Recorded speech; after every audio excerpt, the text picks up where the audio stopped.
Vitamin A চোখের স্বাস্থ্য, ত্বকের পরিচর্যা এবং রোগ প্রতিরোধ ক্ষমতা বৃদ্ধিতে গুরুত্বপূর্ণ ভূমিকা পালন করে। আপনার শরীরে ভিটামিন এ এর ঘাটতি দেখা দিলে যে ফলগুলি খেতে পারেন তার মধ্যে অন্যতম হলো আম, পেঁপে, গাজর, টমেটো, আপেল ইত্যাদি। আম ভিটামিন এ এর একটি চমৎকার উৎস। পেঁপেতে প্রচুর পরিমাণে ভিটামিন এ থাকে, যা চোখের জন্য ভালো।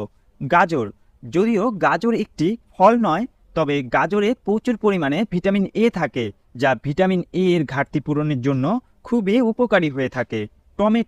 টমেটোতে প্রচুর পরিমাণে ভিটামিন এ থাকে। এর পাশাপাশি এতে অ্যান্টিঅক্সিডেন্ট, লাইকোপিনের মতো উপাদান থাকে, যা আপনার শরীরকে সুস্থ রাখতে অত্যন্ত কার্যকারী হয়।